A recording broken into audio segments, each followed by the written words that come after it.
प्रश्नावली 4.1 का पहला सवाल पूरा हो गया था, दूसरे का पहला हो गया था, दूसरे का दूसरा।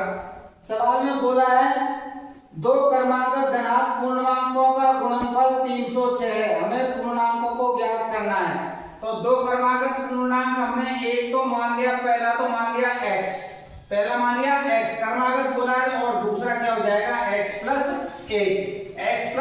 1। दो पूर्णांक मान लिए, पहला x दूसरा x प्लस 1, इनका गुणनफल दिया, यानी इनका गुणनफल हमको कितना दिया सवाल में 306। कितना दिया है इसका गुणनफल 306।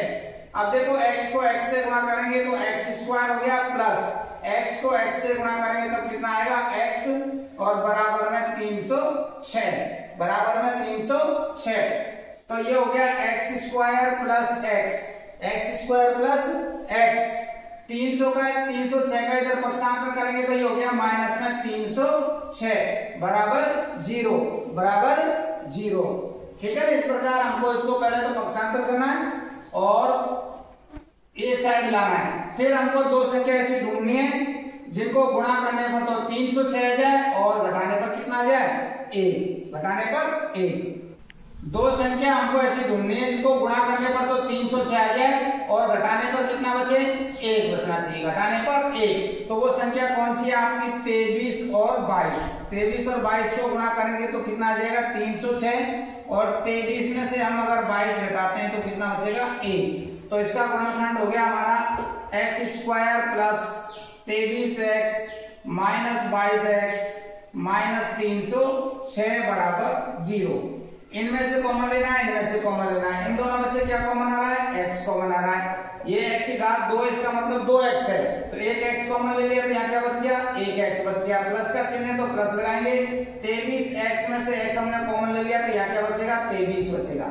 चिन्ह माइनस का है तो माइनस, फिर यहाँ 22 का 22 कॉमन आ गया, 22 कॉमन आ गया तो क्या बचेगा यहाँ x, माइनस और माइनस क्या हो गया यहाँ पर प्लस, 22 का भाग इसमें देंगे तो कितनी बार जाएगा 23 बार, बराबर में 0।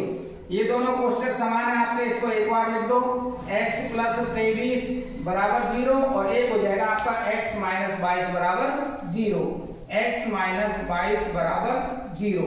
इधर पक्षांतर करेंगे इसको तो ये हो जाएगा x बराबर माइनस का 23, जबकि हमको सवाल में यहाँ धनात्मक पूर्णांक दिया आया माइनस में, तो ये आपका मान नहीं है।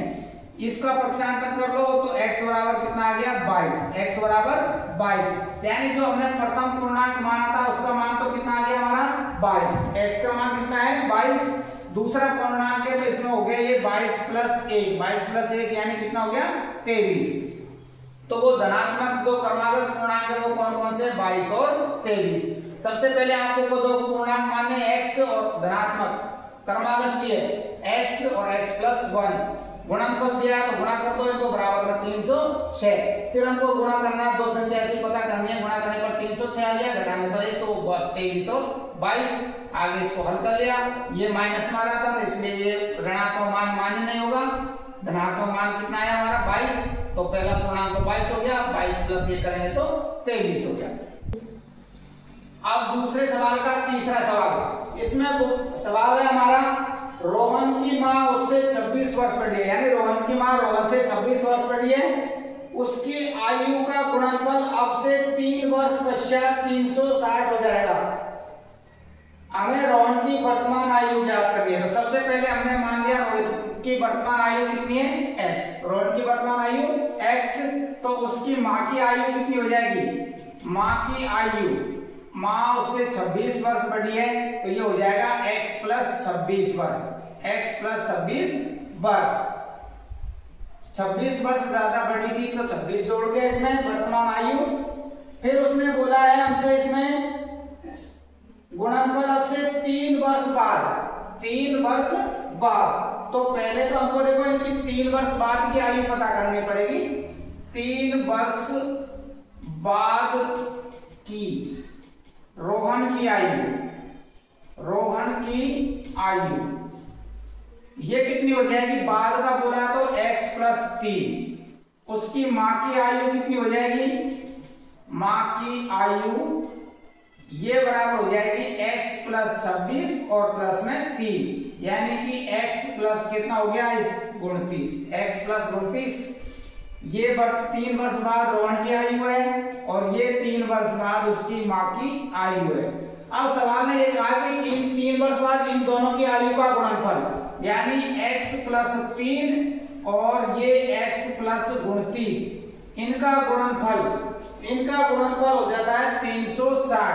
इनका गुणनफल कितना हो जाता है 360। तो पहले देखो x से इन दोनों को गुणा करते हैं। x से x को गुणा करेंगे तो क्या आएगा x स्क्वायर, x को फिर 29 से गुणा करेंगे तो यह आ जाएगा 29x।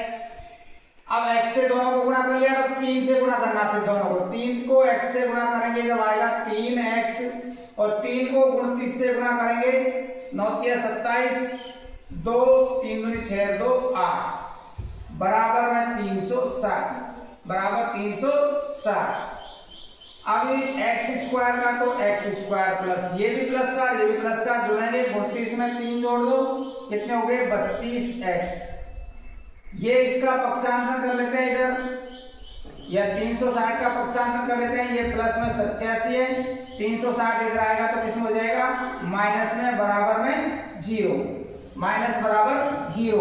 360 में से हमने कितने घटाने, 87 घटा दो, 10 में से 7 गए तो 3, ये हो गए 9, कितने बचेंगे 7 और ये हो गए 273, कितने बचे 273। तो x square plus 32x minus 273 बराबर 0, बराबर 0। ठीक है, ये आ गया था हमारे x square plus 32x minus 273 बराबर 0। या अब यहाँ पर जहां पर x है वो वर्षों में है, वो किसकी आयु है, यहाँ पर रोहन की वर्तमान आयु है। ये यहाँ तक की सवाल है जहां पर हमारे जो x दे रखा है, x वर्षों में दे रखा है, वो किसकी आयु है, यहाँ पर रोहन की वर्तमान आयु है। आपको यहाँ इतना करने के बाद ये लिखना है जहां x रोहन की वर्तमान आयु है, इतना करने के बाद। ठीक है, अगला सवाल है आपका दूसरे का चौथा सवाल। एक रेलगाड़ी 480 किलोमीटर की दूरी समान चाल से तय करती है। यदि इसकी चाल 8 किलोमीटर प्रति आवर कम होती है तो वह उसी दूरी को तय करने में 3 घंटे अधिक लेती है। हमें रेलगाड़ी की चाल ज्ञात करनी है। तो माना रेलगाड़ी की चाल मान ली हमने u किलोमीटर प्रति आवर, u किलोमीटर प्रति आवर या प्रति घंटे। तो दूरी तय करने में समय, दूरी तय करने में समय, दूरी तय करने में समय बराबर होता है दूरी बटे में 4, दूरी बटे में 4। तो इसकी दूरी कितनी चलती है, वो 480 किलोमीटर, 480 किलोमीटर। और चाल कितनी मानी अपन ने u। ठीक है, तो ये हो गया समय बराबर होता है दूरी बटे में 4। तो दूरी, कुल दूरी दे रखी थी उसने हमको 480 किलोमीटर, 480 किलोमीटर दे रखी है। तो दूरी बटे 4 यानी 480 बटे में u। अब वो रेलगाड़ी की चाल 8 किलोमीटर प्रति आवर, 8 किलोमीटर प्रति घंटे कम करती जाती है। चाल कम कर दी, इसकी चाल को क्या कर दिया, कम कर दिया। तो फिर समय क्या रहेगा, समय बराबर वही है आपका दूरी बटे में 4, दूरी बटे 4। दूरी तो वही है आपकी 480, चाल पहले u मानी थी, 4 घंटे कम कर दिए थे, इसमें माइनस के क्या कर देंगे 8 किलोमीटर प्रति आवर ही तो कम किया है, तो u में से कितना कर देंगे हम, माइनस का 8। तो दूरी कम करने पर कितना समय अधिक ले रही है, 3 घंटे अधिक ले रही है। कितने घंटे अधिक ले रही है, 3। तो फिर ये हो जाएगा, देखो आपका 480 बटे में u माइनस 8 माइनस कम ले रही है तो माइनस लिखेंगे 480 बटे में u बराबर 3, बराबर 3। ठीक है, अब इनका हमने लघुत्तम ले लिया। एक तो आ गया आपका u माइनस 8 और एक आ गया u। तो इससे तो ये कट गया, कोष्टक लगा देते हैं, ये कट गया, क्या बचा u को 480 से गुणा करेंगे तो ये आ जाएगा 480 u। चिन्ह माइनस का है तो माइनस, u से u कट गया, ये बच गया u माइनस 8। तो ये यहाँ पर आपके पास में है 480 और कोष्टक लगा के लिखेंगे u माइनस 8 और बराबर में 3 है तो 3। तो ये हो गया आपके पास में 480u माइनस 480 को u से गुणा करेंगे तो ये आ जाएगा 480u, और ये यहाँ माइनस और माइनस क्या हो जाएगा प्लस। 480 को 8 से गुणा करेंगे तो 0, 8 गुणा 8 करेंगे 64 का 4 हासिल 6, 8 गुणा 4 करेंगे 32, 32 और 6 कितने होते हैं 38, 32 और 6 38, बराबर में 3 है तो 3, और बटे में आपके पास में ये है u माइनस 8 और u। अब ये बज्र गुणा कर लेते हैं इनको, तो देखो ये यहाँ तो ये माइनस के और प्लस के हैं कट गए, तो ये आपके पास में बच गया 3840 बराबर ये आएगा आपके पास में 3 है, गुणा का चिन्ह लगा के u माइनस 8 और u, तो ये हो गया 3840 बराबर, इसको हम भाग दे देते हैं 3 का, बटे में 3 आ जाएगा, तो u को u से गुणा करेंगे तो ये आएगा u स्क्वायर, और इसको गुणा करेंगे तो 8 माइनस u, 3 का भाग इसमें दे दिया, 3 एकम 3, 3 दूनी 6, 2 बच गया, 8 या 24 और 0, तो यानी ये हो गया आपका u स्क्वायर माइनस 8u, और इसका पक्षांतर करके इधर लाएंगे तो माइनस हो जाएगा 1280 बराबर में 0। अब आपको दो संख्या ऐसी ढूंढनी है जो गुणा करने पर तो आए 1280 और घटाने पर बचे 8, तो वो संख्या कौन सी होगी आपकी 40 और 32, 40 और 32 गुणा करेंगे तो 1280 आएगा और घटाएंगे तब 8, तो u square minus 40u plus 32u minus 1280 बराबर 0। आप इस सवाल को यहाँ भी समाप्त कर सकते हैं, तो ये यहाँ भी लिख सकते हो आप u उसकी चाल है, तो यहाँ अब करने में से कॉमन क्या आया u, तो u माइनस 40 हो गया, ये u माइनस 40 और यहाँ 32 कॉमन आ गया, तो ये हो गया आपका u माइनस 32 का भाग इसमें देंगे तो 40 बार बराबर में 0, दोनों कोष्टक समान है, एक बार लिख लो u माइनस 40 बराबर 0 और u प्लस 32 बराबर 0, पक्षांतर करेंगे तो u बराबर आ गया 40 किलोमीटर प्रति हावर, और इसको माइनस में हो जाएगा तो u बराबर माइनस 32, जो माइनस में मान नहीं है, तो जो चाल मानी थी u वो कितनी आ गई हमारी 40 किलोमीटर प्रति हावर।